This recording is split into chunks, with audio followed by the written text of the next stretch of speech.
Your food is actually tasty, I'll give you that.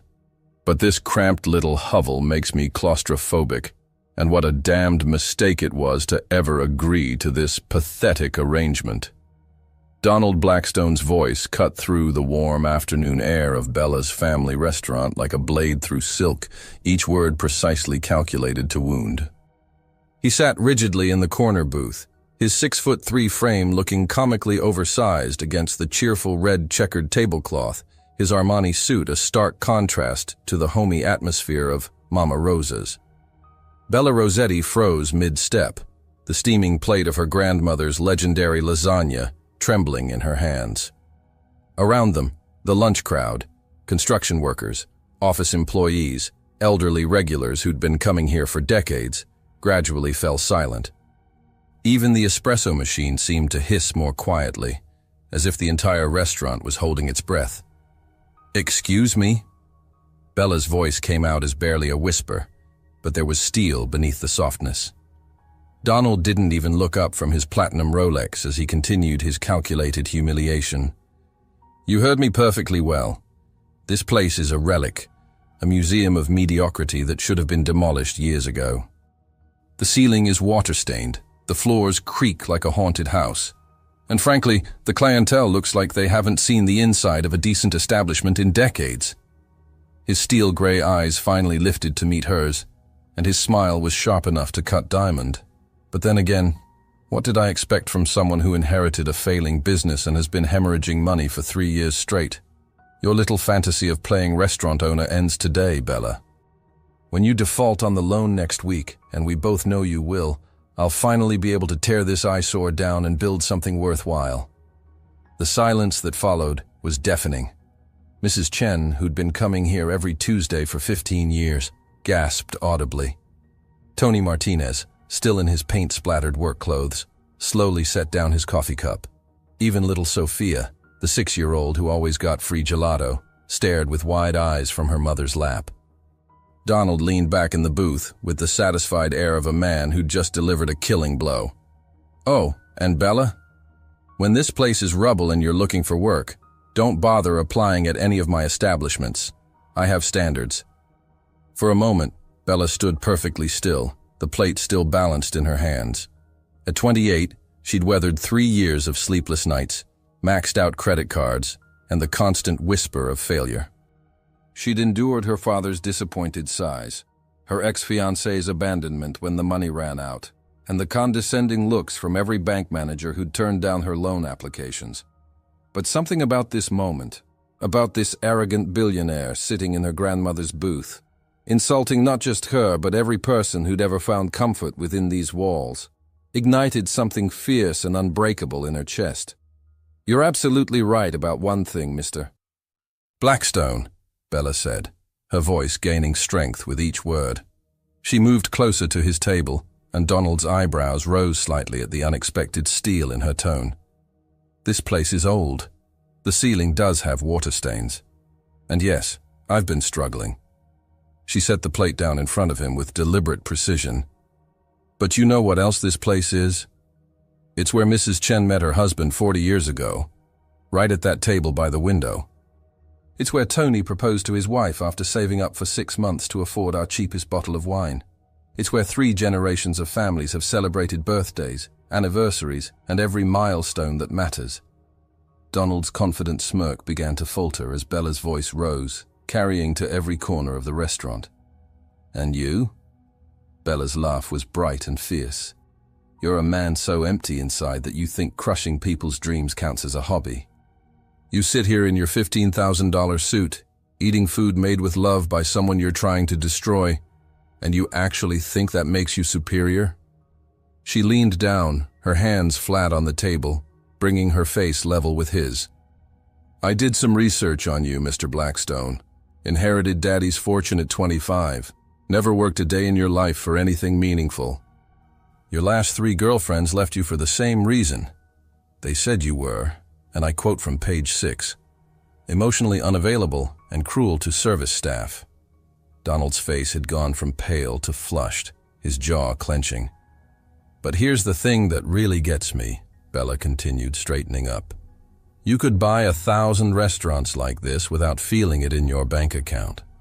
You could have simply waited for the loan to default and bought the property quietly. Instead, you chose to come here, to sit in my grandmother's booth, and try to humiliate me in front of people I love. Why? Because crushing people is the only thing that makes you feel alive.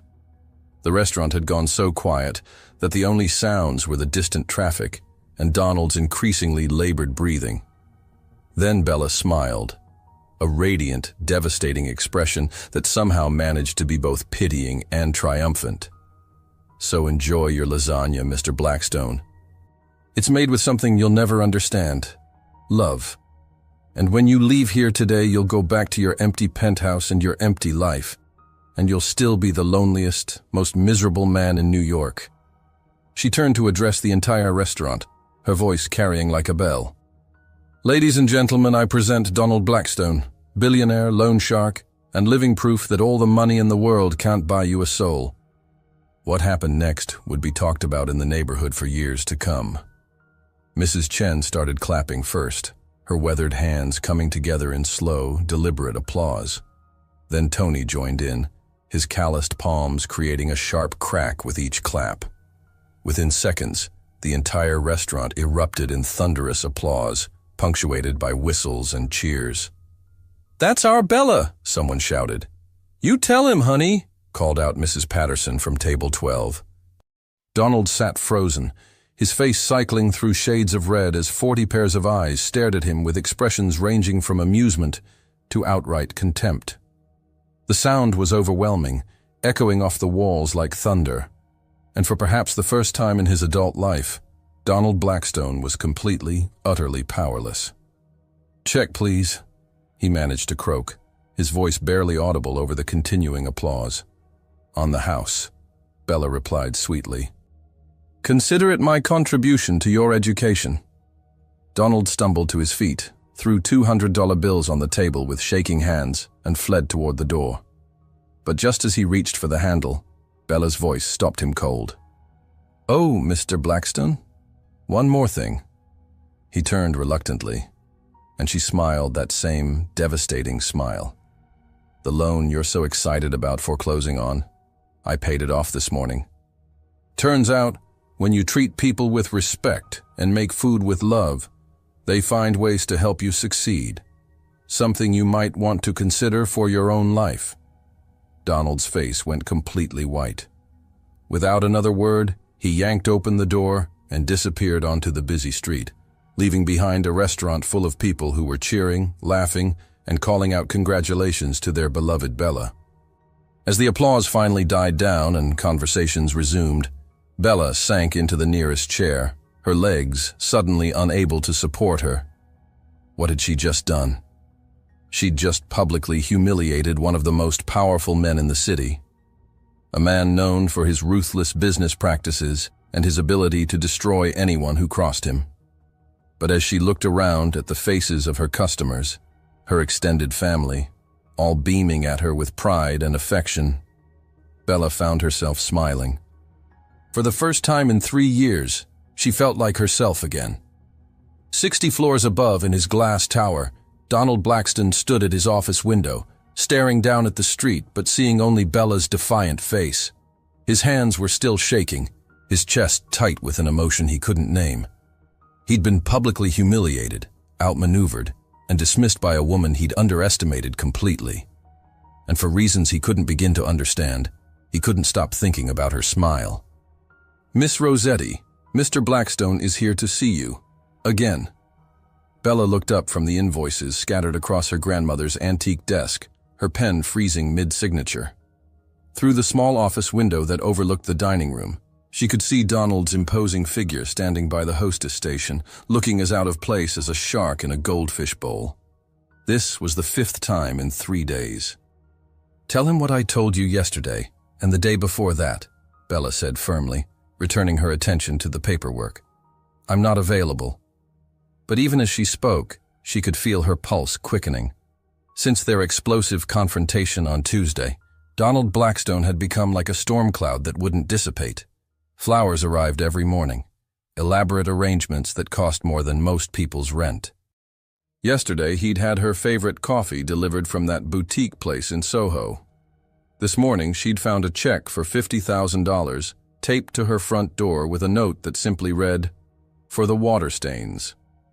Maria, her longtime waitress and surrogate mother figure, poked her head through the office door. "Honey, I don't think he's taking no for an answer. He's been standing there for 20 minutes and he's making the lunch crowd nervous. Mrs. Chen asked if we should call the police." Bella sighed, pushing back from the desk. At 28, she dealt with her share of persistent men, but never one with the resources of a small country and the emotional maturity of a spoiled child. "Fine. But if he starts with the insults again, you have permission to throw him out." She smoothed down her simple black dress, one of only 3 she owned that could be considered nice, and walked into the dining room. The conversation level dropped noticeably as she approached Donald, who was studying the faded photographs on the walls with an expression she couldn't quite read. "Mr. Blackstone," she said coolly, "I believe I made myself clear. We have nothing to discuss." He turned, and she was surprised by what she saw in his face. The cruel arrogance from 3 days ago had been replaced by something that looked almost like uncertainty. His usually perfect hair was slightly disheveled, as if he'd been running his hands through it, and there were shadows under his steel-gray eyes that suggested he hadn't been sleeping well. "I owe you an apology," he said quietly, his voice lacking its usual commanding tone. Bella blinked, momentarily thrown off balance. In all her research about Donald Blackstone, and she'd done extensive research after their first encounter, she'd never found a single record of him apologizing to anyone for anything. "I'm sorry," she said, certain she'd misheard. "I said I owe you an apology." Donald's jaw tightened as if the words were physically painful to produce. "My behavior the other day was unacceptable. You were right about everything you said. I came here to hurt you, and that was wrong." The restaurant had gone completely silent again, but this time it felt different. Even the kitchen sounds seemed muted, as if the entire building was leaning in to listen. Bella crossed her arms, studying his face for signs of deception. "And what brought about this sudden attack of conscience? Your PR team tell you the story was trending on social media?" A muscle in Donald's cheek twitched. "Actually, yes. Bella Rossetti has been trending for 3 days, but that's not—" He stopped, seeming to struggle with the words. "I haven't been able to stop thinking about what you said, about being empty inside, about crushing people being my only source of satisfaction." He looked around the restaurant, taking in the mismatched chairs, the family photos covering every available wall space, the way the afternoon sunlight streamed through windows that probably hadn't been replaced since the 1960s. "I've been thinking about this place too, about what it means to people." "So, you've had an epiphany," Bella said dryly. "How convenient." "I know how it sounds," Donald said.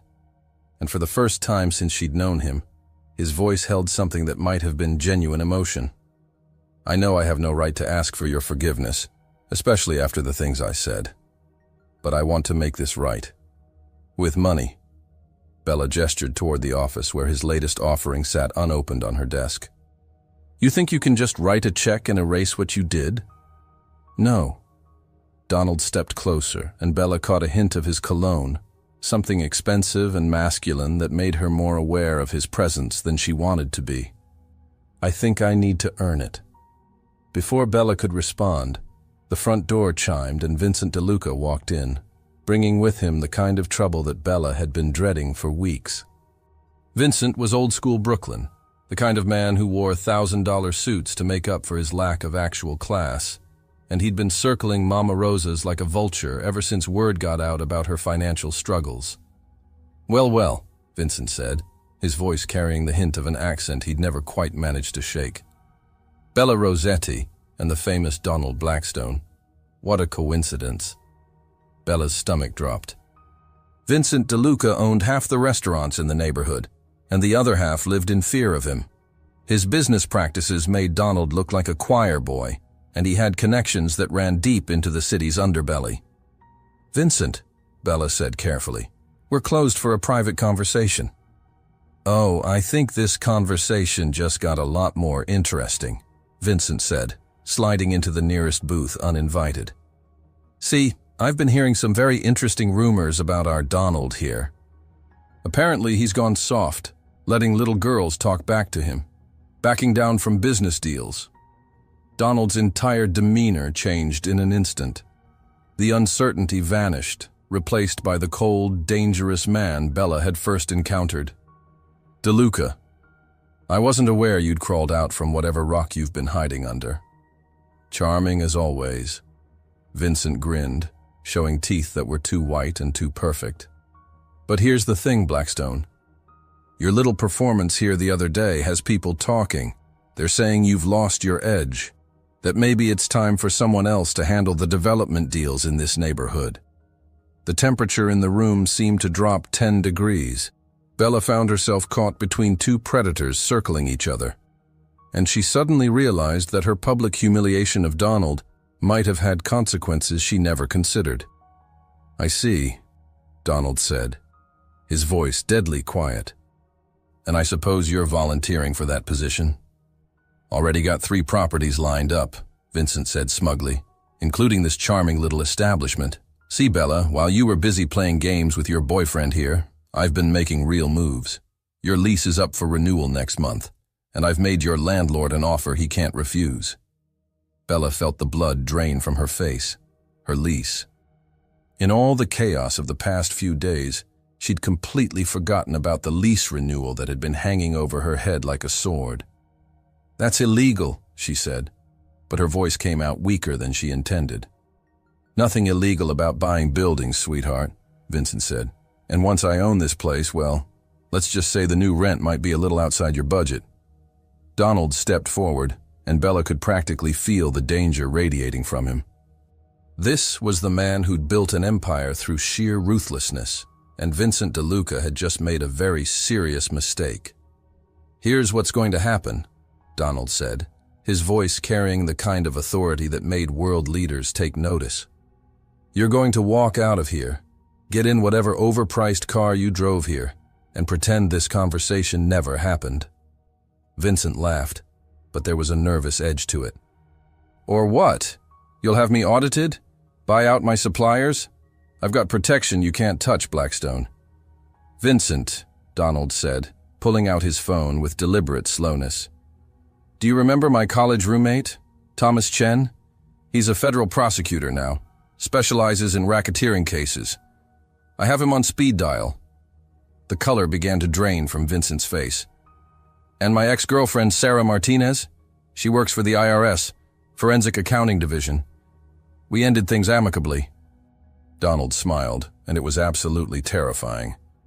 "Then there's my good friend Judge Patterson. We play golf every Sunday. His daughter Jennifer runs the city planning department." Vincent was no longer smiling. "So here's what's really going to happen," Donald continued, his voice getting softer and more dangerous with each word. "You're going to call Bella's landlord and withdraw your offer. You're going to forget this place exists.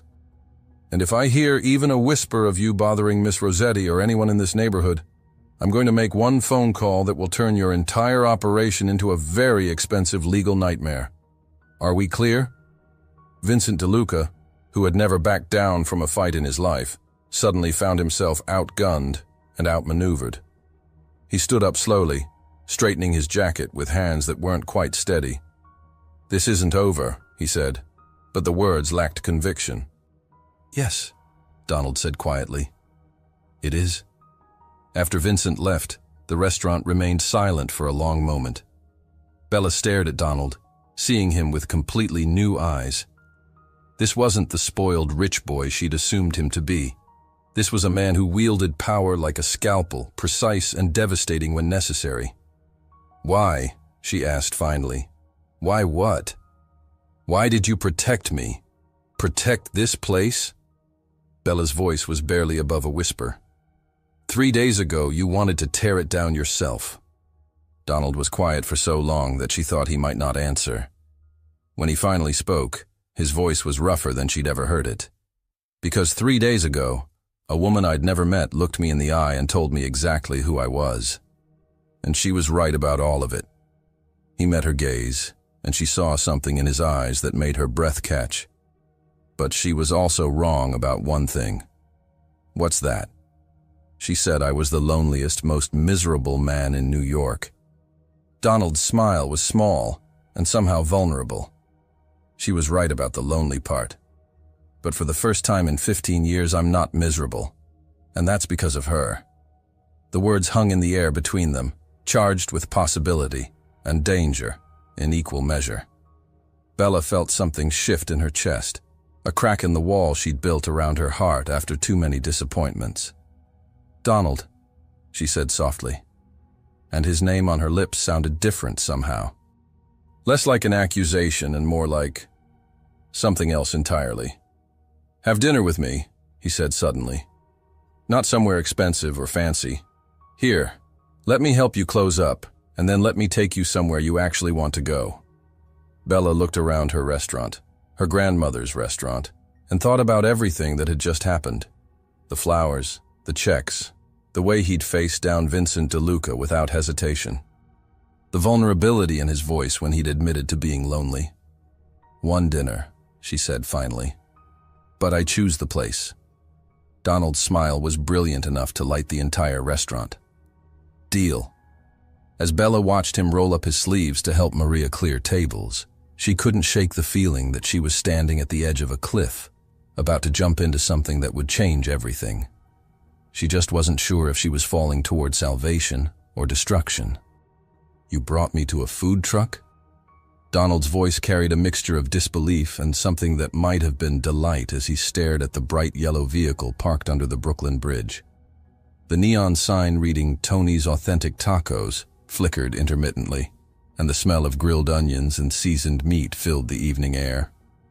Bella grinned, enjoying his obvious discomfort. "You said I could choose the place."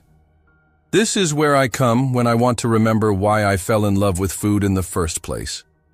She stepped up to the window where Tony Martinez, the same paint-splattered construction worker from her restaurant, was manning the grill with practiced efficiency. "Bella!" Tony's weathered face broke into a wide smile. "And you brought—" His expression shifted as he recognized Donald. "Oh, him." "Be nice, Tony," Bella said, though she was still smiling. "He's buying." Donald stepped forward, his Armani suit looking absurdly out of place next to the food truck's casual atmosphere. "Two of whatever she usually orders," he said, pulling out a leather wallet that probably cost more than Tony's monthly salary. "Make that 4, Bella corrected. "And Tony, tell Maria and Carlos they're eating with us tonight." As Tony began preparing their order, Bella led Donald to a small table made from a repurposed cable spool. The Brooklyn Bridge stretched above them, its lights beginning to twinkle in the gathering dusk, and the East River lapped quietly against the nearby shore. "This isn't exactly what I had in mind," Donald admitted, loosening his tie as he sat down on the mismatched plastic chair. "What did you have in mind?" Bella asked, genuinely curious. "Le Bernardin, maybe Daniel, somewhere with proper wine pairings and service that wouldn't embarrass either of us." He paused, looking around at the industrial landscape and the handful of other customers enjoying their meals at similar makeshift tables. "But this is different. Different good or different bad?" Donald was quiet for a moment, watching Tony's wife Maria emerge from the truck with steaming plates while their teenage son Carlos carried drinks. "I honestly don't know," he said finally. "I've never eaten anywhere that didn't have a sommelier." "Well, tonight you're getting beer from a cooler and tacos made by someone who learned to cook from his grandmother," Bella said. "Consider it cultural anthropology." Tony approached their table, his expression still wary as he set down plates loaded with street tacos, rice, and beans. "On the house," he said to Bella, then looked directly at Donald. "For her, not for you." "Tony," Bella warned, but she was fighting a smile. "What? The man insulted our neighborhood, insulted you, and now he thinks he can just show up and pretend it never happened?" Donald set down his beer and looked up at the older man, "You're absolutely right," he said quietly. "I was cruel and arrogant, and I have no right to expect forgiveness from anyone here." Tony blinked, clearly not expecting such a direct response. "But I'm not pretending it never happened," Donald continued. "I'm trying to understand why it happened, and trying to make sure it never happens again." There was something in his voice, a rawness that made everyone at the table go quiet. Maria, who had been hanging back, moved closer, her maternal instincts clearly activated by whatever she heard in Donald's tone. "You want to understand?" Tony said, settling into the empty chair. "Then let me tell you about Bella, about what this neighborhood means to people like us." And so, as the evening deepened and the city lights came alive around them, Tony began to tell Donald stories about how Bella had kept his family fed during the months he was out of work after his injury, how she'd helped Mrs. Chen navigate the immigration paperwork for her granddaughter, how she'd organized the entire neighborhood to help the Patel family when their apartment building burned down. "That restaurant isn't just a business," Maria added, her accented English warm with emotion. "It's the heart of our community. When my Carlos was getting into trouble with those boys from the projects, Bella gave him a job, kept him busy, kept him safe."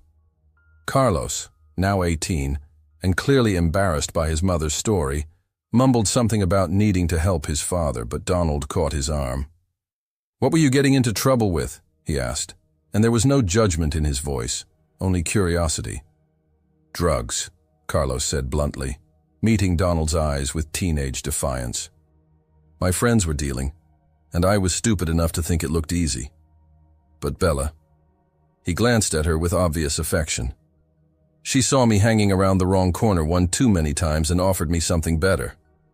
Now he's starting culinary school in the fall," Bella said proudly. "Full scholarship." Donald stared at her, something shifting in his expression. "How many people have you helped like that?" Bella shrugged, suddenly uncomfortable with the attention. "It's not about helping. It's about being part of something bigger than yourself." "Something you've never experienced," Tony said to Donald, but his voice had lost its earlier hostility. "No," Donald said quietly. "I haven't." As the conversation continued, Donald found himself sharing things he'd never told anyone. About growing up in boarding schools while his parents traveled the world, attending business functions instead of birthday parties. About inheriting a fortune at 25 and discovering that money attracted people, but never friends. About the succession of relationships that ended when women realized he had everything except the ability to truly connect with another human being. "My last girlfriend," he said, staring into his beer, "told me I was like a beautiful house with no one living inside. She said talking to me was like talking to a very expensive answering machine." "Harsh," Carlos said, then caught his mother's look. "But maybe not wrong?" "Definitely not wrong," Donald agreed with a bitter laugh. "I've spent so many years building walls to protect myself that I forgot how to let anyone in. I forgot how to be human." Bella had been quiet during most of his story, but now she leaned forward, her dark eyes intense. "What happened to make you build those walls?" Donald was quiet for so long that she thought he wouldn't answer. When he finally spoke, his voice was barely above a whisper. "I was 8 years old. My parents were hosting one of their charity galas, one of those events where rich people pay $50,000 a plate to feel good about themselves. I was supposed to be in bed, but I snuck downstairs to see all the beautiful people in their fancy clothes." He paused, lost in the memory. "I heard my mother talking to her friends about me. She said I was a necessary burden of the family legacy, that she'd done her duty by producing an heir, but she didn't understand why people expected her to actually enjoy motherhood. She said I was cold and difficult, just like my father." The table had gone completely silent. Even the sounds of the city seemed muted. "I was 8, Donald repeated, "and I decided that if being cold and difficult was what was expected of me, then that's what I'd be. It was easier than trying to earn love that would never come." Maria made a soft sound of sympathy and reached across the table to cover his hand with hers. "Mijo," she said gently, That little boy deserved better. Donald stared down at her weathered hand, covering his manicured one, and for a moment, his carefully constructed facade cracked completely. "I don't know how to be anything else," he admitted. "Yes, you do," Bella said firmly. "You protected my restaurant today. You stood up to Vincent DeLuca when you could have just walked away. You're sitting here eating street tacos and telling us your deepest secrets. That's not the behavior of someone who doesn't know how to be human." Donald looked up at her, and the vulnerability in his eyes made her breath catch. "I don't want to hurt you," he said quietly, "but I don't know how to not hurt people. It's all I've ever known." "Then learn something new," Bella said simply. "You're one of the most powerful men in the city. If you can build an empire, you can build better habits." "It's not that simple, isn't it?" Tony interjected.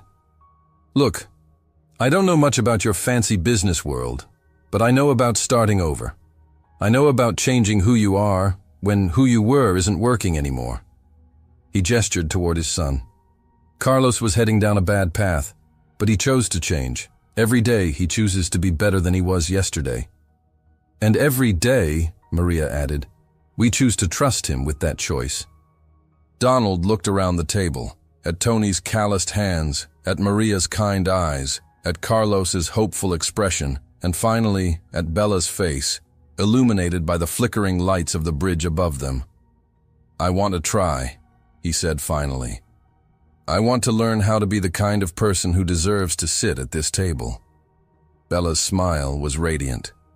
"Then stay," she said. "Not just for tonight. Stay in the neighborhood. Get to know the people you are so eager to displace. Learn what community actually means." "Stay," Donald repeated, as if the concept was foreign to him. "There's an apartment above old Mr. Patterson's antique shop," Tony said thoughtfully. "Been empty for months, since his tenant moved out. It's not fancy, but it's clean and it's real." "You're suggesting I move to Brooklyn?" Donald asked, but there was interest in his voice rather than horror. "I'm suggesting you try living instead of just existing," Bella said. "I'm suggesting you find out who Donald Blackstone is when he's not hiding behind his money and his walls." Donald was quiet for a long moment, staring out at the river. Then he pulled out his phone and made a call. "Marcus, it's Donald. I need you to clear my calendar for the next month. No, not for a vacation. For something more important." He looked directly at Bella as he spoke. "I'm going to learn how to be human." As they walked back toward the neighborhood later that night, Bella found herself acutely aware of Donald beside her.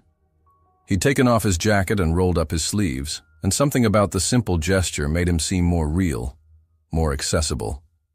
"This is crazy," she said, as they paused outside her restaurant. "You realize that, right? You can't just upend your entire life because of one conversation." "Can I?" Donald stepped closer, and she could smell his cologne mixed with the scent of wood smoke from Tony's grill. "Bella, 3 days ago I was miserable and didn't even know it. Tonight, I ate the best meal of my life at a food truck, and I told my deepest secrets to people I'd never met before. If that's not worth upending my life for, what is?" He reached out as if to touch her face, then stopped himself. "I know I don't deserve a chance with you. I know I've given you every reason to hate me, but I'm asking anyway. Give me a chance to prove that the man you met today is who I really am underneath all the damage." Bella looked up at him, seeing past the expensive clothes and perfect features to the lonely 8-year-old boy who'd learned to protect himself by becoming untouchable. "1 month," she said finally. "You have 1 month to prove that Donald Blackstone can be more than just a beautiful house with nobody home. And if I succeed..." Bella's smile was mysterious and full of promise. "Then we'll see what happens next." As she disappeared into her restaurant, Donald stood alone on the sidewalk, staring up at the modest building that had become the center of his universe. For the first time in his adult life, he had something worth fighting for that couldn't be bought, sold, or controlled. He had a chance at something real. "Donald, darling, Have you completely lost your mind?" The voice cut through the peaceful morning air of Mama Rosa's like a blade through silk. Bella looked up from the espresso machine to see a woman who could have stepped directly off the pages of Vogue, tall, impossibly thin, with platinum blonde hair swept into a perfect chignon, and wearing a white Chanel suit that probably cost more than most people's cars. Donald, who had been helping Maria arrange the morning pastries, froze at the sound of that voice. "Victoria," he said quietly, and Bella didn't miss the way his shoulders tensed. "What are you doing here?" Victoria Whitmore, Bella recognized her now from the society pages, swept into the restaurant like a storm front, her Louboutin heels clicking against the worn linoleum with military precision. Behind her trailed a man in an expensive suit who was frantically taking notes on a tablet, and two women who could only be publicists based on their identical expressions of barely controlled panic. "What am I doing here?" Victoria's laugh was sharp enough to cut glass. "I'm staging an intervention before you destroy everything your family built over 3 generations." She looked around the restaurant with the expression of someone who'd discovered something unpleasant on her shoe. "This place is trending on social media, Donald. Do you have any idea what the board is saying? What the shareholders are thinking? You've become a laughingstock." Bella felt her temper flare, but before she could speak, Donald stepped forward. "The only thing that's a laughingstock is your complete inability to understand that some things matter more than stock prices." "Oh, please," Victoria scoffed. "Spare me the reformed billionaire act. We both know this is just another one of your phases, like when you decided to learn pottery or take up sailing. How long did those last? 6 weeks?" She turned her laser focus on Bella, and her smile was predatory.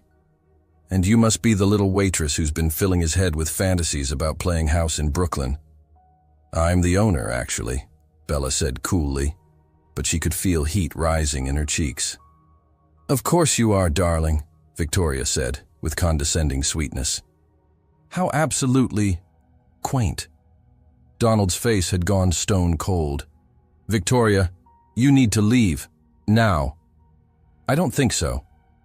Victoria pulled out her phone and began scrolling through what appeared to be photos. "Not until you see what your little rebellion is costing. Blackstone Industries stock has dropped 15% in 2 weeks. The Pemberton deal is falling apart because they think you've had a nervous breakdown. And don't even get me started on what the Times is planning to run tomorrow." She held up her phone, showing a partially visible headline that made Donald's face go pale. "Billionaire's breakdown. Has Donald Blackstone lost his mind?" "They have photos, Donald," Victoria continued mercilessly. "You, washing dishes in this place, eating at food trucks, looking like some kind of common laborer." Her voice dripped with disdain. "Is this really what you want your legacy to be? Your grandfather built an empire, and you're throwing it away for what? A middle-aged woman with a failing restaurant?" The silence that followed was deafening.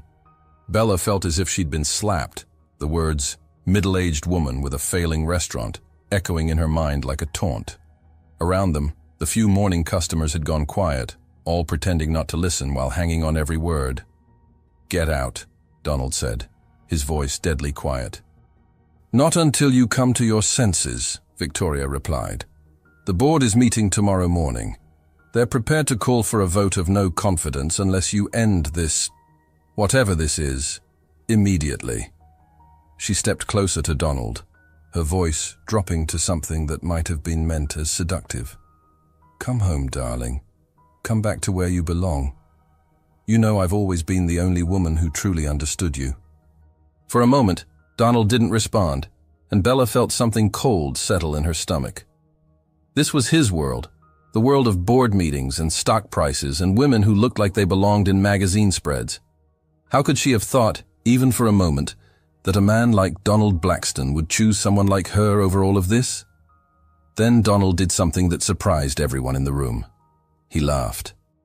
"You're right about one thing, Victoria," he said, moving to stand beside Bella. "You do understand me. You understand the empty, miserable man I used to be. The man who thought power meant making other people feel small. The man who collected beautiful things, including women, like trophies. Victoria's perfect composure cracked slightly. "Donald, but here's what you don't understand," he continued, reaching for Bella's hand. "In the past 3 weeks, I've learned more about myself than I did in the previous 32 years. I've learned what it feels like to be part of something real. I've learned the difference between being feared and being respected.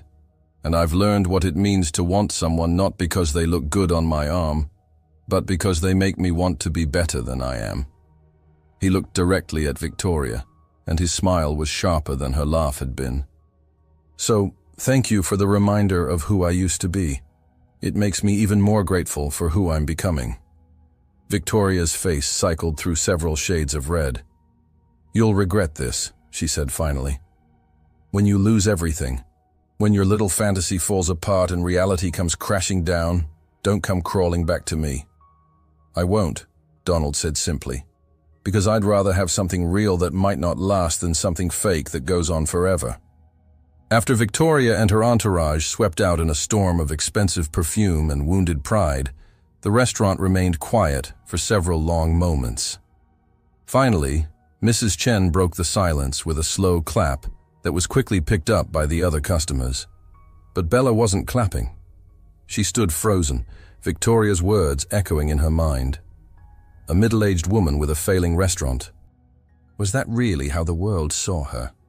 Was that really all she was to someone like Donald? "Bella?" Donald's voice was concerned. "Are you all right?" She looked up at him, at his perfectly handsome face, his expensive clothes that he was trying to dress down, his manicured hands that had never known real work, and suddenly felt the full weight of the gulf between them. "She's right, you know," Bella said quietly. "About what?" "About me. About this place. About the impossibility of what we're trying to do here." Bella pulled her hand free from his.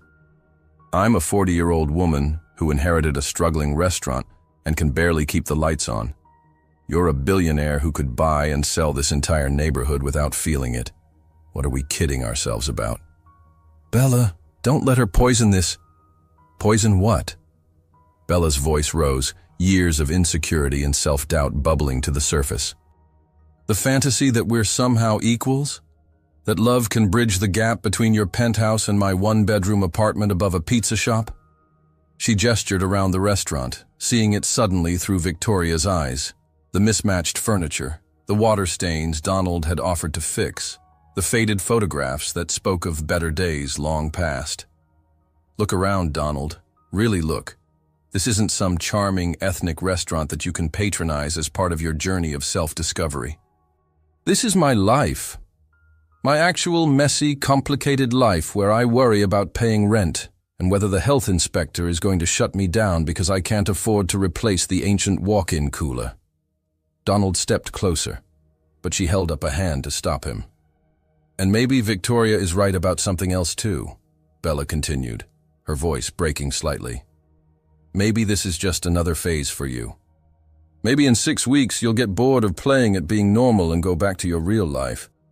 But this is my real life, Donald. I don't get to go back to anything else." "You think that's what this is?" Donald's voice was raw with emotion. "You think I'm slumming it? Playing at being someone I'm not?"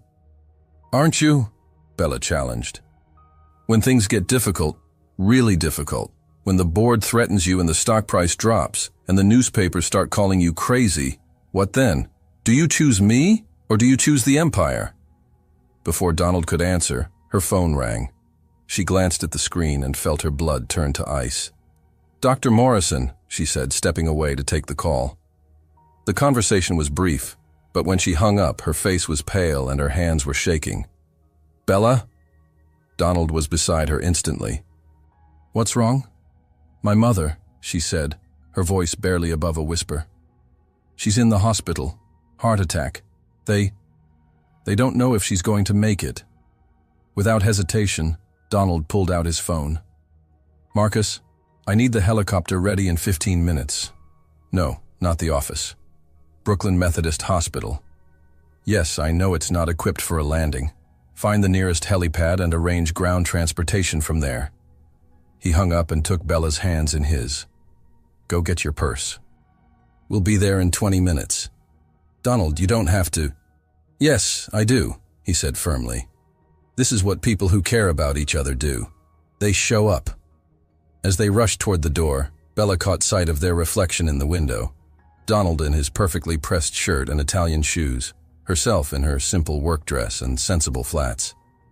They looked like they came from different planets.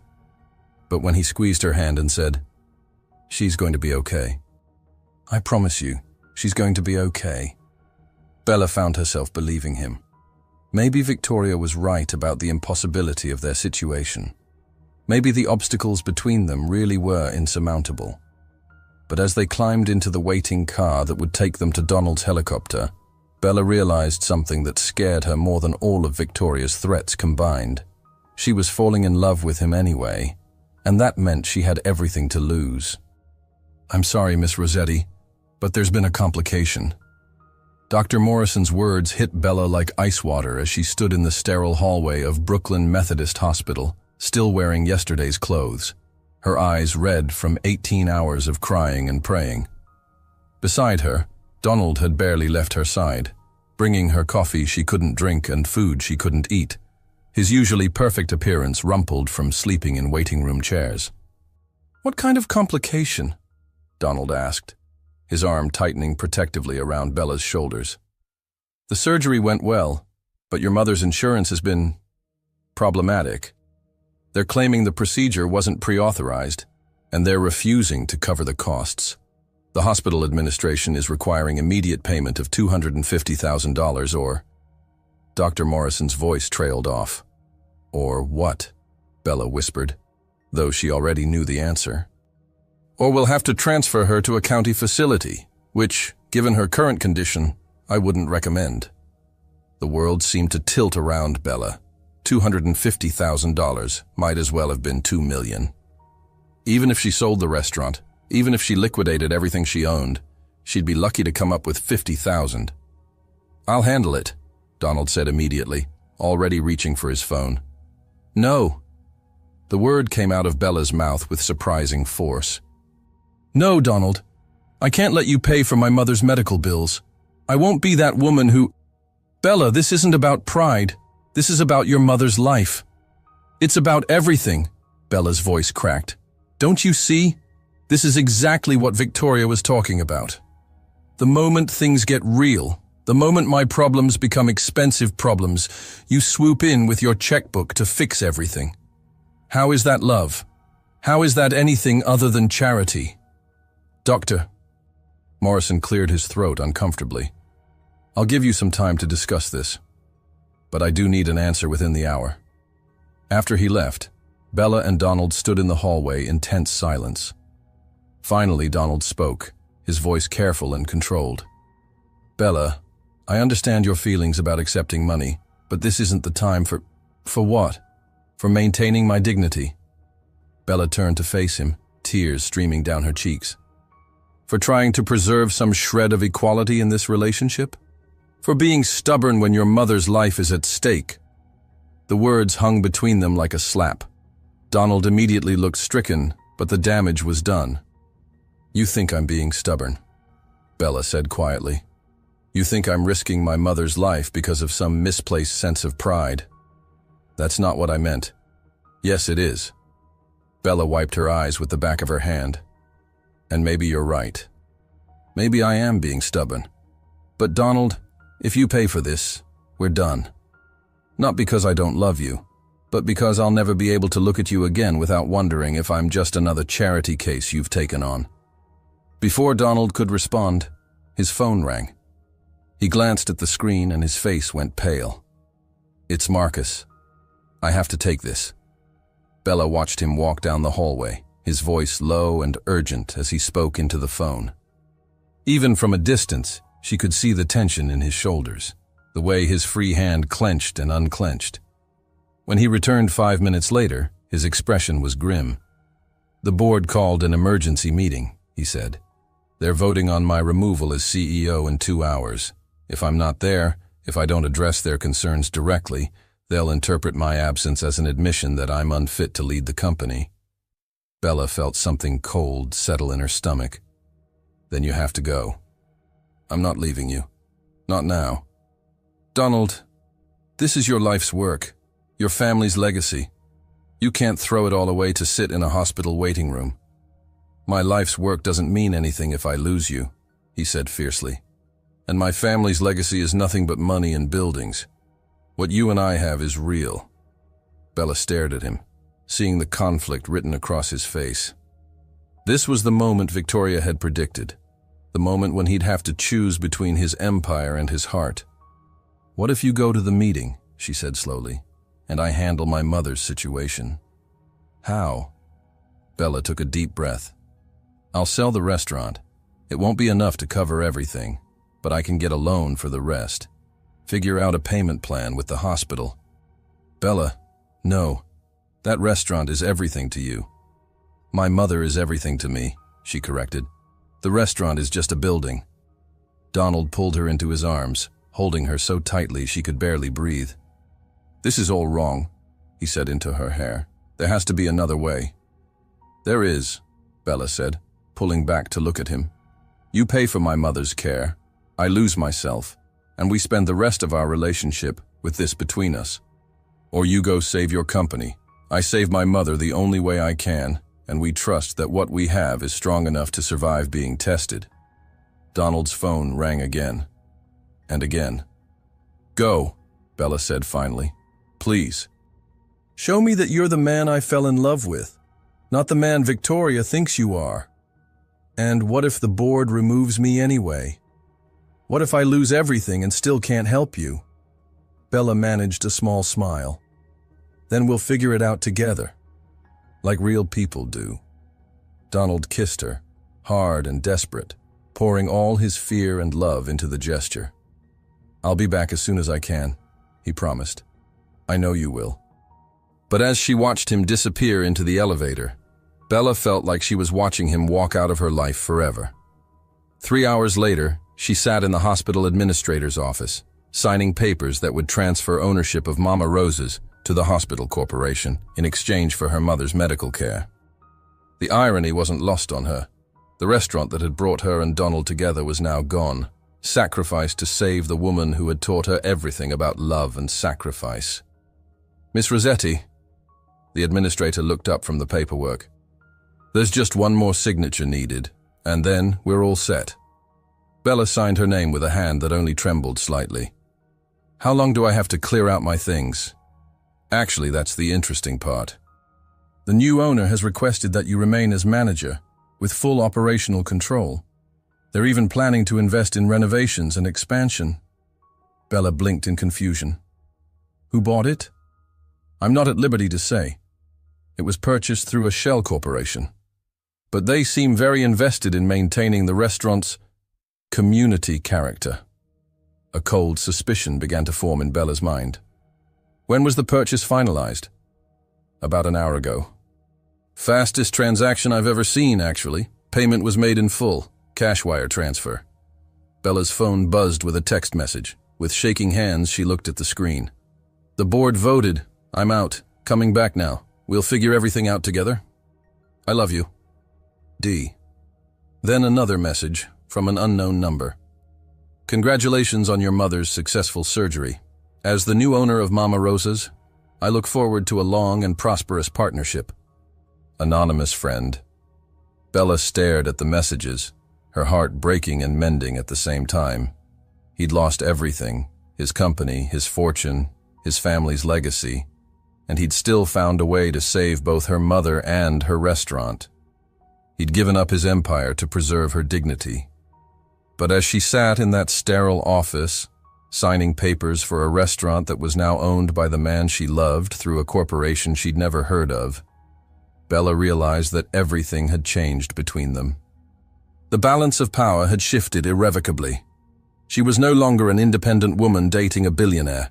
She was a woman whose life had been bought and paid for by a man who claimed to love her. When Donald returned to the hospital that evening, he found Bella sitting beside her mother's bed, holding Rosa Rossetti's hand as the older woman slept peacefully. Bella looked up as he entered, and he could see in her eyes that she knew. You bought my restaurant, she said quietly. I bought your mother's life, he corrected. The restaurant was just the vehicle. Same thing. Donald sat down in the chair beside her, looking older than she'd ever seen him. I lost the company. Victoria was right. The board saw my absence as proof that I'd lost my priorities.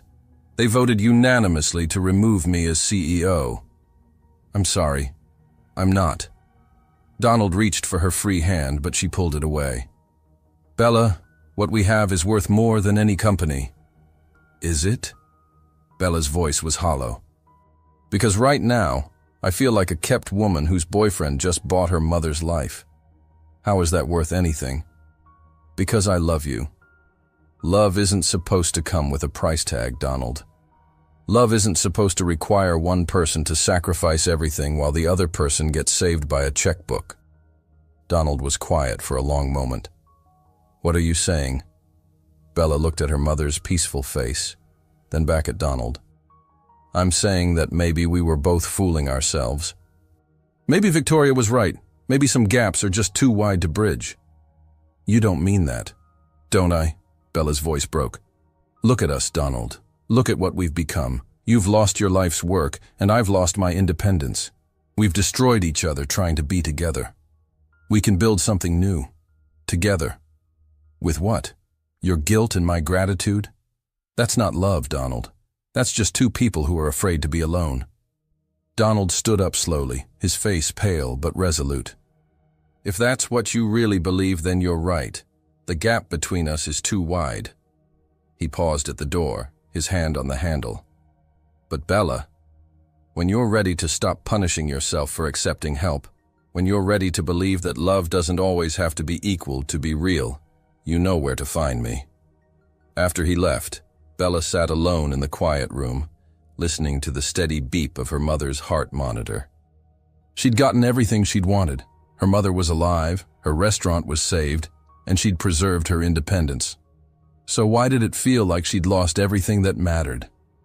Outside in the hospital parking lot, Donald sat in his car for a long time, staring up at the window where the woman he loved was pushing him away to protect her pride. He'd given up everything for her, his company, his fortune, his family's legacy, and it still wasn't enough.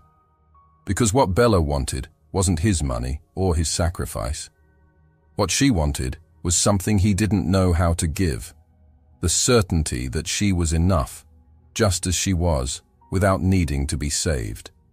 For the first time since this all began, Donald Blackstone wondered if love really could conquer everything, or if some people were just too broken to be fixed.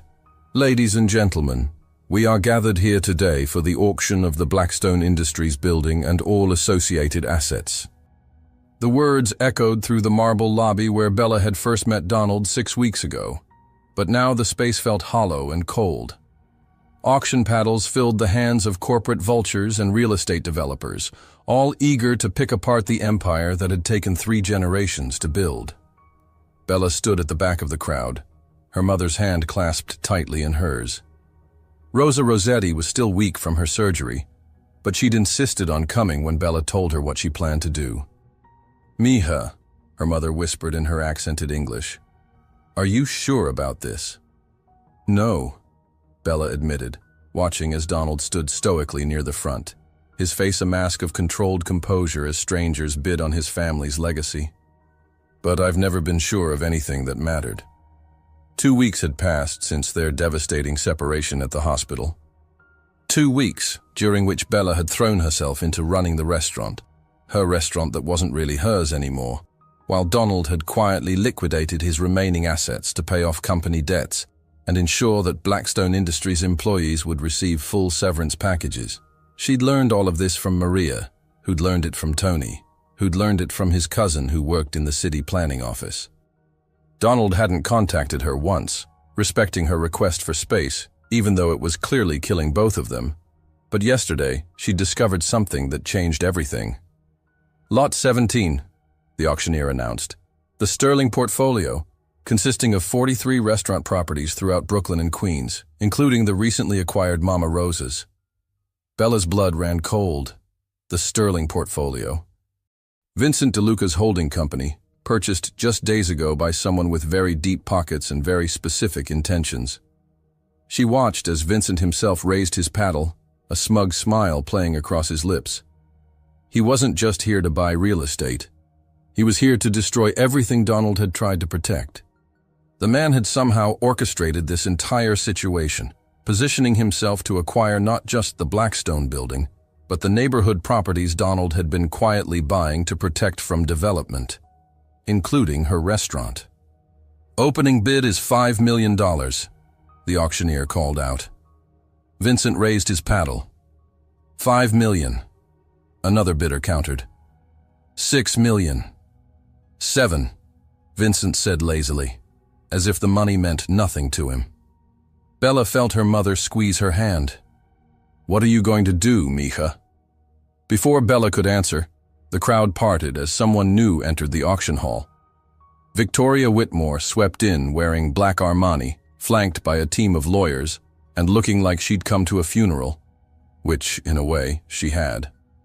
She made her way directly to Donald, her heels clicking against the marble with predatory precision. "Donald, darling," Victoria said, loud enough for half the room to hear, "I hope you've learned your lesson about playing house with the help." Donald's jaw tightened, but he didn't respond. "Fortunately," Victoria continued, "the board has reconsidered. They're prepared to reinstate you as CEO and restore your voting shares. All you have to do is publicly acknowledge that your recent episode was a temporary lapse in judgment brought on by stress." She smiled with poisonous sweetness. "Of course, that would mean admitting that your little Brooklyn adventure was just a midlife crisis, that the restaurant girl was just a phase. But I'm sure that won't be a problem, since she's already shown her true colors by taking your money and walking away." The auction hall had gone completely quiet. Even the auctioneer had paused, sensing the drama unfolding before him. Donald turned to face Victoria, and when he spoke, his voice carried to every corner of the room. "You're right about one thing, Victoria. I did have a lapse in judgment, but it wasn't falling in love with Bella Rossetti. It was ever thinking that you, or anyone like you, could understand what real love looks like." Victoria's smile faltered. "You see," Donald continued, his voice getting stronger with each word, "you think love is about finding someone who fits into your existing life.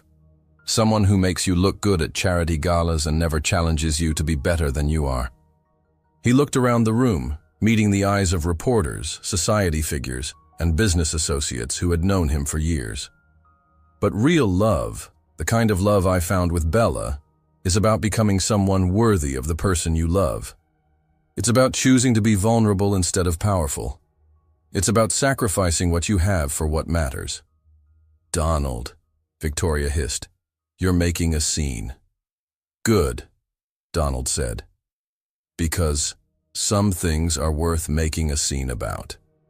That's when Bella stepped forward, her heart hammering so hard she could barely breathe. "Excuse me," she called out, her voice carrying across the silent auction hall. "I'd like to make a bid." Every head in the room turned toward her. Donald's face went pale when he saw her, his carefully maintained composure finally cracking. "Ma'am," the auctioneer said uncertainly, "the current bid is $12 million. "Do you have—" "I don't have $12 million, Bella said, walking toward the front of the room. "I don't have $1,200, but I have something else to offer." She reached into her purse and pulled out a thick folder of papers, her hands shaking slightly. "This is the deed to Mama Rosa's restaurant, signed over to me this morning by its current owner." She looked directly at Donald. "The current owner being Donald Blackstone, who never actually sold it to any hospital corporation, who paid my mother's medical bills out of his own pocket, and then created an elaborate fiction to protect my pride." A murmur ran through the crowd. Donald started to speak, but Bella held up her hand. "I also have the deeds to 6 other properties in the neighborhood, all purchased by Mr. Blackstone through various shell companies over the past month. Properties he bought not for development, but for protection, to ensure that families like the Chens and the Martinezes would never be displaced by men like Vincent DeLuca." Vincent's face had gone red. This is highly irregular. You can't just— I can, Bella said firmly, because I'm not just bidding on real estate. I'm bidding on a future. She turned to address the entire room, her voice growing stronger with each word. 6 weeks ago, Donald Blackstone came into my restaurant and tried to humiliate me. He succeeded. But he also did something else. He challenged me to see myself the way he saw me. Not as someone who needed to be saved, but as someone strong enough to save others. She pulled out one more document, this one signed by dozens of people. This is a petition signed by every business owner, every family, every person who calls our neighborhood home. We're forming a community development corporation, and we're making a collective bid for the Sterling portfolio, not to develop it, but to protect it, to ensure that our community remains a place where families can afford to live and dreams can afford to grow. The auctioneer looked confused. Ma'am, I don't understand. You said you don't have $12 million. I don't, Bella admitted. But we do. She turned to look at Donald, her eyes bright with tears. Because the man I love, the man I was too proud and too scared to trust, didn't just buy my restaurant to control me. He bought it to free me. He gave me something more valuable than money. He gave me the power to choose. Donald's eyes were shining now too. So I choose, Bella continued, her voice ringing through the auction hall. I choose love over pride. I choose partnership over independence. I choose the man who gave up everything to make sure I never had to. She walked directly to Donald, ignoring the hundreds of eyes watching them.